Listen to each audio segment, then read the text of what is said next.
There are places in the galaxy where even the air feels regulated, where every breath is counted, recorded, filed, and stored for future auditing. The Erypthian Star Citadel was one of them. The ceilings arched like frozen lightning, the walls gleamed with ceremonial metal, and every corridor hummed with laws older than their own sun. It was the sort of place where blinking too loudly might violate cultural decorum, and where visitors learned very quickly that "do not touch" signs were to be obeyed unless they wished to trigger a decade's worth of bureaucratic nightmares. Into this palace of rigid order walked a human salvage team. Not an impressive one, not a prestigious one, just a father, his daughter, and a ship that rattled when it turned right. They had come in search of records, permissions, and the simple guarantee that the Erypthians wouldn't vaporize them for using the wrong doorway. The father had seen much in the galaxy: wars, ruins, black market traders pretending to be priests. But nothing, absolutely nothing, prepared him for the cultural theater of the Erypthians. And then, of course, there was Commander Vorkath. Tall, metallic-scaled, and sculpted by centuries of genetic perfection, he carried himself like someone who had never lost an argument in his life, mostly because everyone was too intimidated to argue with him. His voice was smooth, cold, and rich in a way that suggested he judged people by the efficiency of their heartbeats. He descended the ceremonial steps with the kind of dramatic grace that said he practiced in the mirror. "You humans," he announced, "seek access to the Erypthian ancestral star code. A task far beyond your intuitive methods," which was his polite way of saying primitive chaos-brained creatures. The father forced a smile. He was tired, unshaven, and entirely too old for this kind of alien pageantry. "We only want to see if it's relevant to our salvage case." Vorkath flicked his claws in a dismissive arc. The words. Vorkath's composure cracked for the first time. "You can perceive the pattern?" The girl shrugged. "It's not hidden. It's just messy. Like someone arguing with themselves through geometry." Her father pinched the bridge of his nose. "Sweetheart, maybe don't provoke the Empire's most dramatic officer." But Vorkath was already spiraling. His pride, galactic, polished, and towering, flared like a dying sun. And with that pride came the single most catastrophic decision an Erypthian could make in public. "If she breaks the star code," he declared, voice ringing through the chamber, "I will kneel to her father." Every alien screamed. Quietly, of course, they were dignified, but their eyes widened in synchronized horror. Vorkath continued, trapped in his own bravado. "And I will yield my ship, my command, and my honor badge to the human as tribute." A legal drone descended from the ceiling, projected the wager, noted the witnesses, and pinged its confirmation tone. Vorkath paled immediately. The father sputtered. "I don't want your ship." "That is irrelevant," the drone chirped.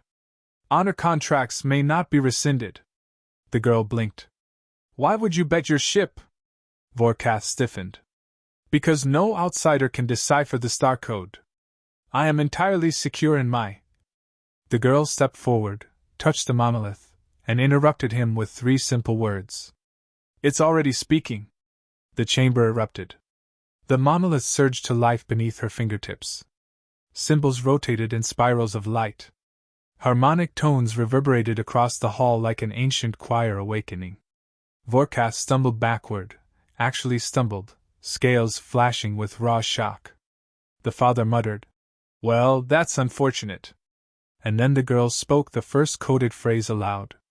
Her voice echoed through the chamber with uncanny precision, matching the cadence of an empire long gone.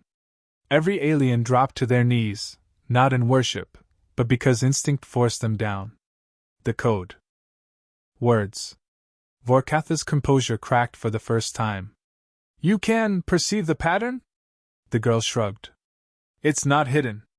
It's just messy. Like someone arguing with themselves through geometry." Her father pinched the bridge of his nose. "Sweetheart, maybe don't provoke the Empire's most dramatic officer." But Vorkath was already spiraling. His pride, galactic, polished, and towering, flared like a dying sun. And with that pride came the single most catastrophic decision an Erypthian could make in public. If she breaks the star code, he declared, voice ringing through the chamber, I will kneel to her father. Every alien screamed.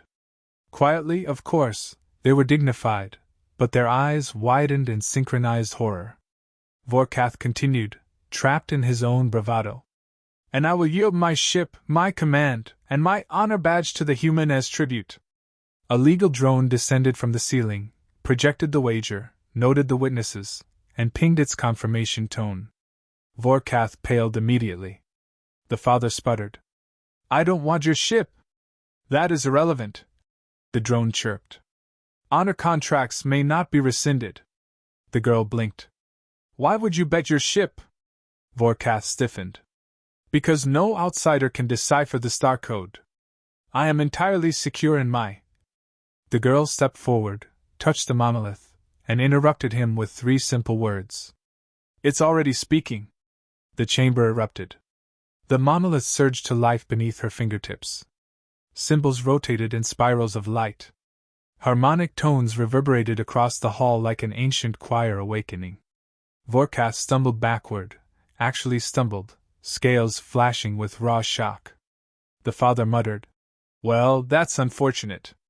And then the girl spoke the first coded phrase aloud. Her voice echoed through the chamber with uncanny precision, matching the cadence of an empire long gone. Every alien dropped to their knees, not in worship, but because instinct forced them down. The code. The moment the star code awakened, the air changed. Not physically, Erypthian air was too carefully engineered for that, but in the way an ancient beast might shift beneath the ground, unseen but unmistakable. Light unfurled from the monolith in layered rings, humming with mathematical precision and a strange warmth that no one had ever witnessed before. Until a human child touched it. Erypthian officers scrambled to make sense of the readings, claws clacking over data pads, robes tangling around their legs as they tried to maintain dignity while panicking. The scholars shouted in a dozen dialects, all of them arguing that the impossible was not happening even as their monitors displayed every impossible measurement in vivid color. Vorkath stood frozen, as if the universe itself had paused around him.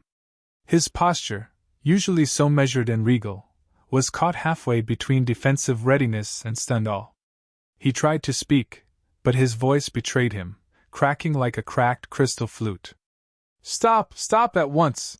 He commanded, though it was unclear whether he was shouting at the girl, the monolith, or at the concept of reality for refusing to obey him. The girl ignored him with perfect innocence, tracing her fingers along glowing patterns that collapsed into new symbols at her touch. Her hum, soft, curious, undeniably human, harmonized with the device. The lights shifted to match her rhythm, like a heartbeat syncing with another. The father watched, arms crossed, posture caught somewhere between pride and quiet dread. And here we go, he muttered. This is why we can't visit nice places. We ruined the furniture. The legal drone descended again, sensors blinking. Commander Vorkath, your wager remains legally binding. Attempting to halt her may void your claim of honor.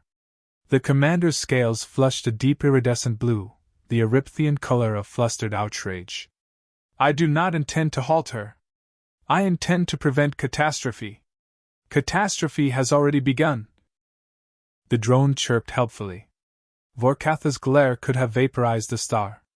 But another harmonic pulse surged from the monolith, low, resonant, almost like a greeting, and the shockwave rippled across the hall, lifting robes, fluttering banners, and pushing Vorkath backward just enough for him to stumble to one knee. A horrified silence followed. The drone recorded it immediately. Commander Vorkath has performed the preliminary kneeling gesture. Compliance noted. Witnesses confirmed. Vorkath nearly passed out from shame. The father rubbed his temples. Please get up. I'm begging you. I don't want this to be remembered as the day an alien knelt to me. You think I want that memory? Vorkath hissed, trying very hard to stand without looking like he was scrambling. Your child has invoked ancient protocols. You made a bet in public. The father shot back. Whose fault is that? Vorkath opened his mouth to argue, but words refused to form. His own pride had trapped him more effectively than any prison. Meanwhile, the girl had begun speaking again, this time with deliberate cadence. The symbols arranged themselves into spirals of meaning, their emotional logic shifting as though eager to be understood. This pattern, she murmured softly, is designed around escalating resonance. The more you feel it, the clearer it becomes. A scholar wailed. Feelings are not part of code. Another screamed. This breaks every rule of Erypthian logic. A third fainted onto a ceremonial cushion. The girl stepped back just enough to look over her shoulder, eyes reflecting the swirling lights. You were trying to read it like mathematics, she said quietly. But it's closer to music. Vorkath stared at her, as though she had just insulted physics itself. Music is chaos. It lacks structure. Not human music, the father corrected. Human music is organized chaos. Vorkath's gaze flicked between them, full of defensive arrogance, and something else, something dangerously close to admiration. You claim to understand what our scholars could not. The girl didn't boast. She didn't even smile. I just listened. Another harmonic wave pulsed outward, brighter this time, as if agreeing with her. The monolith rearranged, revealing deeper layers, hidden symbols that hadn't surfaced for centuries. View screens across the hall lit up with rippling patterns. Holographic diagrams unfurled like blooming petals. One of the alien scholars whispered reverently. She has awakened the archive's second mind. Another trembled. No one has ever accessed the emotional strata. The father puffed air through his nose. Emotional strata? Seriously? You built a system that requires therapy to unlock? It is not therapy, shouted a scholar. It is structured harmonic mirroring. Same thing, the father muttered. As the symbols shifted, the monolith projected an ancient phrase across the hall. The girl spoke it without hesitation. The lights bent toward her. The air vibrated. The code responded like a long-lost friend hearing its name. And then, impossibly, the archive spoke back.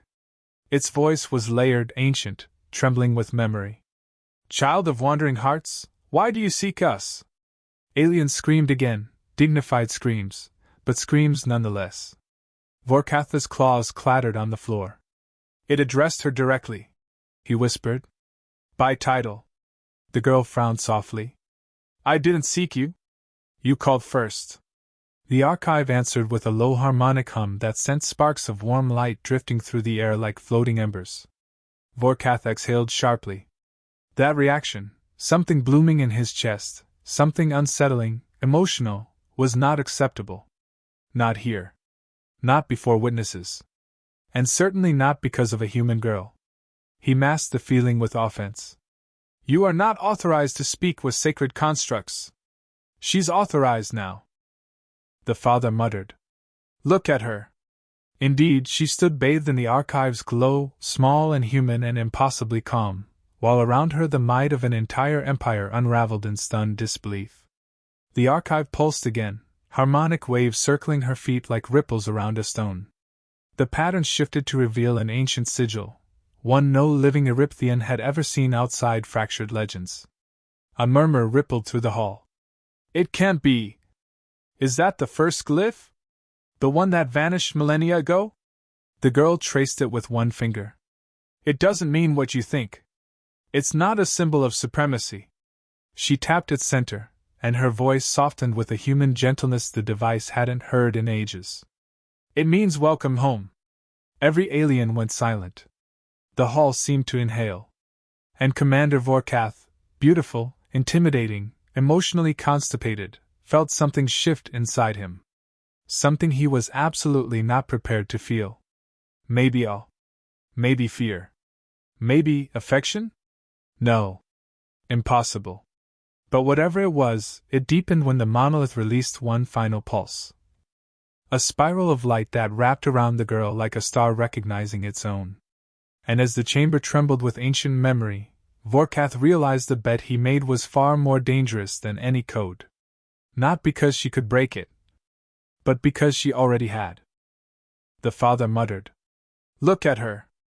Indeed, she stood bathed in the archive's glow, small and human and impossibly calm, while around her the might of an entire empire unraveled in stunned disbelief.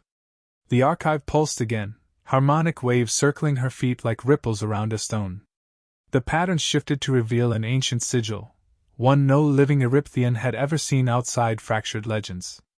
A murmur rippled through the hall. "It can't be! Is that the first glyph? The one that vanished millennia ago?" The girl traced it with one finger. "It doesn't mean what you think. It's not a symbol of supremacy." She tapped its center, and her voice softened with a human gentleness the device hadn't heard in ages. "It means welcome home." Every alien went silent. The hall seemed to inhale. And Commander Vorkath, beautiful, intimidating, emotionally constipated, felt something shift inside him. Something he was absolutely not prepared to feel. Maybe awe. Maybe fear. Maybe affection? No. Impossible. But whatever it was, it deepened when the monolith released one final pulse. A spiral of light that wrapped around the girl like a star recognizing its own. And as the chamber trembled with ancient memory, Vorkath realized the bet he made was far more dangerous than any code. Not because she could break it, but because she already had. It did not take long for word to spread across the station. Some claimed the human girl had spoken the dead language of star ghosts. Others said the ship itself tried to kneel before her but couldn't because its landing struts were locked. A few insisted they saw light pass behind her eyes like a second being waking up inside. Humans had a way of inspiring myth faster than they inspired trust. This was especially a problem for her father. Humans were oblivious to the way other species watched them. They didn't understand how a single act, even an accident, could ignite a species-wide debate for centuries. The old captain knew that. He also knew that the aliens now following them with hushed voices and sideways glances weren't doing it out of curiosity. They were doing it because they feared what a human child might become if left untrained. And fear, in the galaxy, was more dangerous than war. The girl herself didn't seem to care. She walked with the bounding confidence only children and maniacs had. When the station lights flickered, she flickered back at them, clicking her tongue like she was greeting a friend. The code still lingered in her voice, quietly, like an echo pacing behind her words, waiting to be called again. The alien commander, Scarth, kept a careful distance. Not out of fear. Out of calculation. He walked beside the father with the posture of someone who no longer trusted the floor beneath him. "You do realize," Scarth said, "that your daughter spoke a command buried in the vault of progenitors. Something not heard in 4,000 cycles." "Yeah," the human father muttered. "She does that sometimes." "No," Scarth hissed. "She does not do that sometimes. No species should be able to pronounce those tones. We spent lifetimes trying to synthesize even one syllable.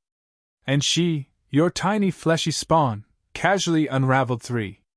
"You're welcome?" the father offered. Scarth made a sound like a kettle of boiling sand. "I should arrest you," he said. "Both of you. For the galaxy's safety." "Then why don't you?" Scarth didn't answer. He didn't need to. Because something in him, something carved deep into the predatory instincts of his species, recognized that what the girl carried wasn't a weapon. It was a hinge. A turning point. A crack in fate itself. But the station did not sleep on questions. And by the time they reached the high atrium, the crowd had grown into a tide of bodies. Aliens with frilled necks and glittering eyes. Some knelt. Some stared in horror. Some whispered prayers the girl shouldn't have been able to hear, but she did. Because the moment she stepped into the open, she froze. Not out of fear, but recognition.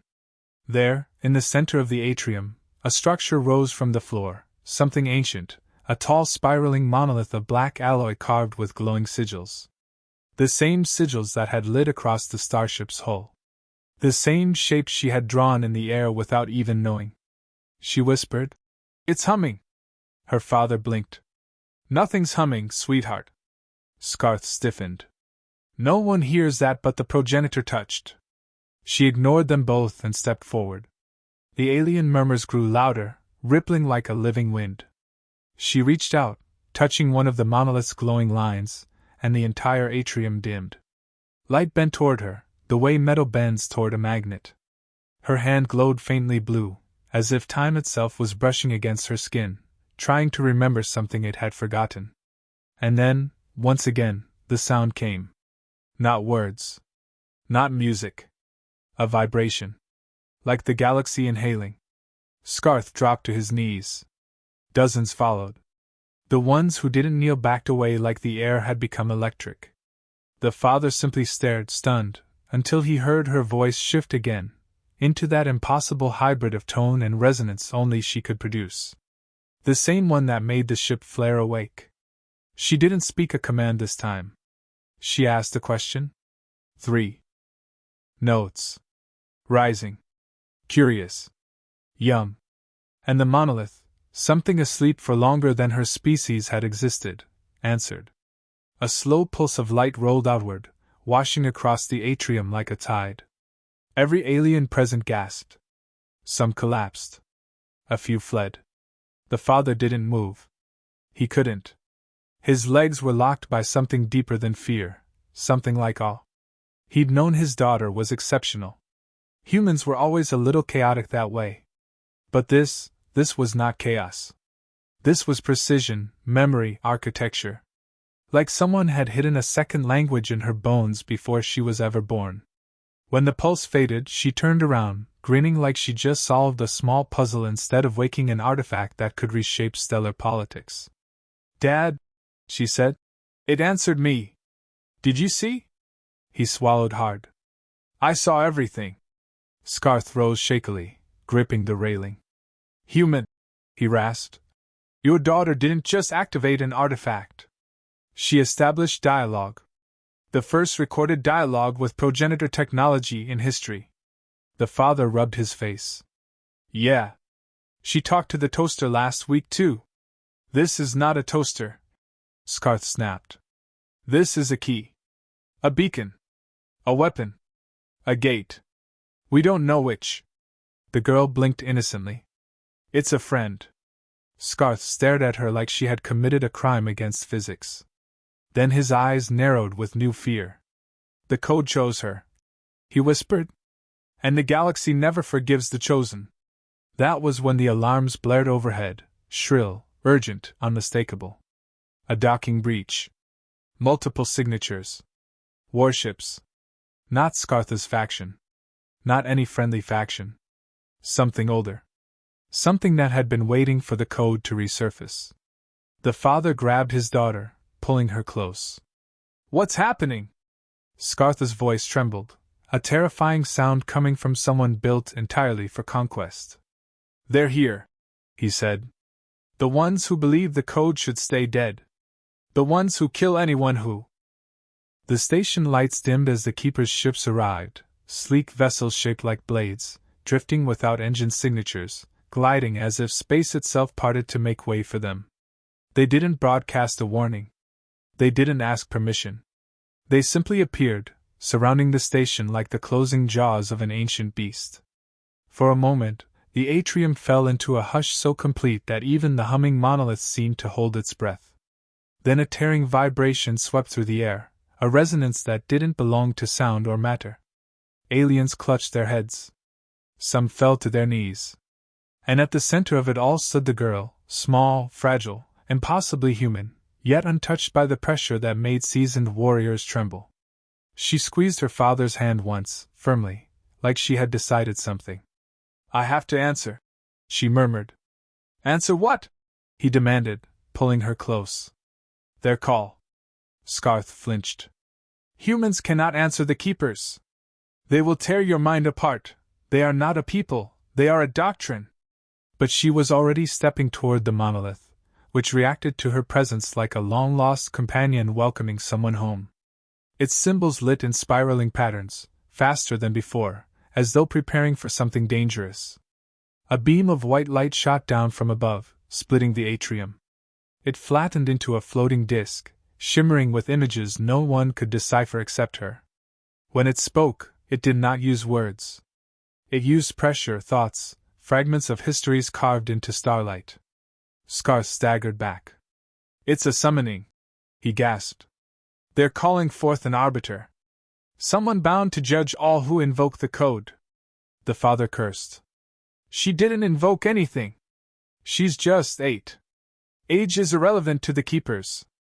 The light pulsed, and a figure stepped out. Not quite humanoid, not quite energy, not quite machine.